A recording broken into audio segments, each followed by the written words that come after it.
Ola, que tal? Bueno, pois aquí estamos, un saúdo dende aquí, un placer estar hoxe con vos. Eu son Beatriz Busto Miramontes, son antropóloga e son a autora deste libriño que hoxe publica a Través Editora, titulado Un país a la gallega, Galiza no novo franquista.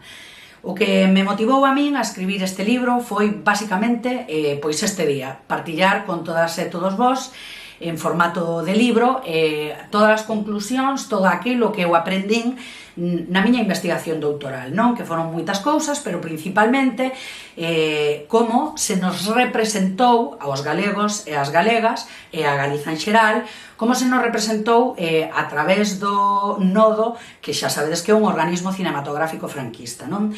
Entón, esa representación que se fai de nós é unha representación que ven de fora e nos define a nós cara adentro, ca que non hai posibilidade de dialogar, digamos, non? Entón, o que espero dele precisamente que se lea, non? Que se lea para poder partillar de onde veñen tamén certas representacións que ainda operan hoxe en nós, poder divertirte, indignarte ou indignarte divertidamente, non? Rir tamén, ou incluso chorar da lástima, vendo cales son esas representacións ou esa definición que se fai de como nos somos dende o réxime franquista e dende o uso que fai do noso folclore, non? Pois unha imaxe moi estereotipada, moi folclorizada e como se fose unha postal ou unha estampa pola cual o tempo non acabou, non aconteceu, digamos, non? Somos un país conxelado, non? Daí a idea de un país a la gallega, non? Safonado e así conxelado nese lugar, non? Nesa receta.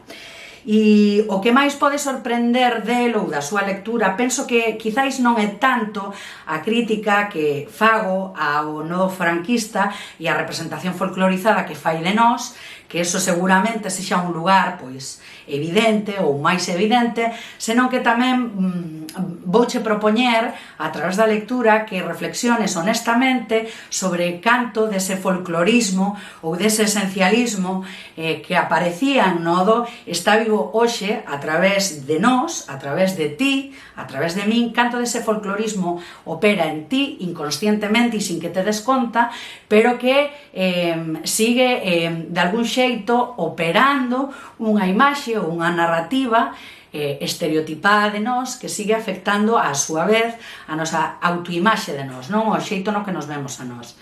Entón, nada, espero que te divirtas, que disfrutes da lectura, que partilles o libro con as persoas que penses que poidan estar interesadas en esta cuestión e nada, mándoche unha aperta grande dende aquí, un coidadevos moito e o gallá nos vexamos pronto por aí fora. Un saudiño.